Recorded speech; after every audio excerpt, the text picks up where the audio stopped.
Madrasi AR முருகதாஸ்க்கு ஒரு பெரிய கம்பேக்காக இந்த படம் இருக்கணும். ஏன்னா ஏஆர் முருகதாஸ் வந்து நிறைய பேருக்கு ஒரு நல்ல ஒரு டைரக்டர் அப்படின்ற மாதிரி, ஏன்னா நிறைய பேருக்கு பிடிச்ச ஒரு டைரக்டர். நீங்க பாத்தீங்கன்னா தீனால ஆரம்பிச்சு ரமணாவா இருக்கட்டும், கஜினியா இருக்கட்டும், துப்பாக்கியா இருக்கட்டும், இப்ப லாஸ்டா தர்பார் வரைக்கும் கூட வச்சுக்கோங்க, பரவாயில்ல, தமிழ் சினிமால ஒரு நல்ல ஒரு டைரக்டர் பேரை வாங்கியிருக்காரு. இந்த படம் எப்படி இருக்கும் அது ஒரு எக்ஸ்பெக்டேஷன் எல்லாருக்குமே இருக்கும்.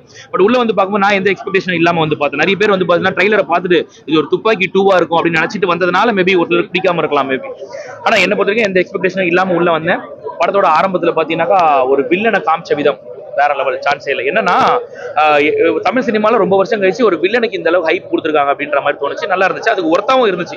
ஸோ நம்ம என்ன நினைக்கிறோம்னா, வில்லனை இந்த அளவுக்கு காமிச்சாங்கன்னா அப்ப ஹீரோவை இன்னும் எப்படி காட்டுவாங்கன்னு நினைச்சா ஹீரோ ரொம்ப சப்பையா காட்டுவாங்க. என்னடா இது அப்படின்னு பார்த்தா ஆக்சுவலா ஹீரோட ரோலே அதுதான். ஹீரோவை மாசா காட்டுறது ஹீரோ போலீஸோ ஆர்மி மேனோ எல்லாம் கிடையாது. ஒரு லவர் பாய், அவர் வந்து ஒரு லவ் ஃபெயிலியர் பாய். அப்படி இருக்கும்போது அவர் அப்படியே கொண்டு போறாரு. என்ன இதுல ஏஆர் முருகதாஸ் எனக்கு பிடிச்ச விஷயம் அப்படின்னு பாத்தீங்கன்னா, ஒரு கன் கல்ச்சர் நார்த்ல இருந்து இங்க நம்ம சவுத்துக்கு அப்படி தமிழ்நாட்டுல கன் கல்ச்சர் வர்றதுக்காக ஒரு டீம் வந்து பாடுபடுது, ஒரு மாஃபியா டீம் வந்து பாடுபடுது. அதை தடுக்கிறதுக்காக என்ஐஏ டீம் வந்து இறங்குது. ஆனா இதுல வந்து நம்ம ஹீரோ ஒரு ஆர்மியோ ஒரு போலீஸ் ஆபீசரோ இருந்தாருன்னா நம்ம சொல்லலாம், ஓகேப்பா அவர் தான் வந்து வர போறாரு தெரியும். ஆனா இவர் ஒரு லவ் ஃபெயிலியர் பாய். ஆனா இவர் எப்படி உள்ள வர்றாரு, அந்த கனெக்டிங் டாட் பார்க்கும்போது நல்லா இருந்துச்சு, கொஞ்சம் நம்பக்கூடிய அளவுல இருந்துச்சு.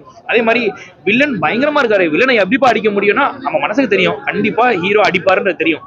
ஆனா அது கொஞ்சம் கிரிஞ்சா முடிப்பாங்கன்னு நினைச்சோம் நம்ம. ஆனா லாஜிக்கலா ஹீரோக்கு ஒரு டிசார்டர் இருக்குன்ற மாதிரி காமிச்சாங்க. எப்படி நீங்க ரஜினி படத்துல சூர்யா லாஸ்ட்ல கிளைமேக்ஸ்ல ஒரு மதம் முடிச்ச மாதிரி சண்டை போடுவாரோ அந்த மாதிரி இந்த படத்துல காமிச்சிருப்பாங்க.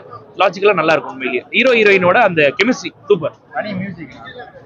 படத்துக்கு ஒரு பெரிய பேக் போனா அனிருத்தோட மியூசிக். உண்மையிலேயே சொல்லணும். என்ன காரணம்னா, படம் முடிச்சுட்டு வெளியில வரும்போது அந்த படம் என்ன ஒரு இம்பாக்ட் கொடுக்குதோ அதான் படமா இருக்கும். உங்களுக்கு படத்துல வந்து 10 பாசிட்டிவ் இருக்கும், 10 நெகட்டிவ் இருக்கும். ஆனா கிளைமேக்ஸ் போர்ஷன்ல கொடுக்குறதா உங்க மைண்ட்ல நிற்கும். கிளைமேக்ஸ் முடிச்சுட்டு வெளியில வரும்போது அனிருத்தோட மியூசிக் இருக்கும், லவ் போர்ஷன்ல கொடுப்பாரு. பார்த்து சீட்ல உட்காந்தவங்களாம் எழுந்து கத்திட்டு வெளில வருவோம். அது உங்களுக்கு ஒரு பெரிய பாசிட்டிவ் ஆயிடும் உங்களுக்கு. உண்மையிலேயே ஏன் முருகதாஸ் அவருடைய இன்டர்வியூ என்ன சொல்லியிருந்தாருன்னா, என் கூட படம் பண்றவங்களும் அடுத்த ஸ்டேஜுக்கு போயிருவாங்க அப்படின்னு சொன்னாங்க.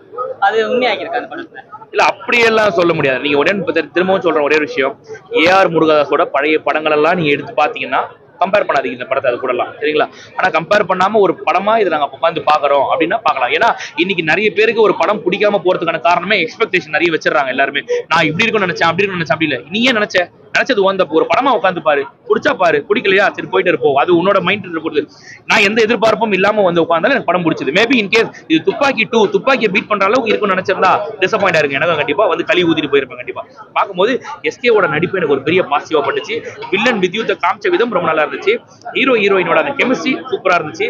அனிருத்தோட மியூசிக் சூப்பரா இருந்துச்சு. இவ்வளவு விஷயங்கள் இருந்துச்சு. நடுவில் அங்கங்க மைனஸ் இருக்குதான் செய்யுது. அதாவது லாஜிக் மிஸ்டேக் இருக்கு. 1000 புல்லட் ஹீரோ நோக்கி சுட்டா கூட ஹீரோ மேல புல்லட் படாத மாதிரி ஹீரோ தப்பிச்சு போவாரு. அதெல்லாம் தமிழ் சினிமாவோட ஒரு சாபக்கேடுன்னு வச்சுக்கோங்க. அது மாதிரி எப்பவுமே வரதான் செய்யும், இல்லைன்னு சொல்லல. ஆனா இதே மாதிரி வர தமிழ் சினிமால இப்படி ஒரு படம் வந்திருக்கு, இதை பார்க்கலாமானா தாராளமா ஃபேமிலியோட பார்க்கலாம், கொண்டாடலாம். நல்ல ஒரு படம் தான். அமரன் கூட கம்பேர் பண்ணாதீங்க, அமரன் சூப்பர் படம். ரேட்டிங் 10க்கு 8 மாதிரி தரலாம்.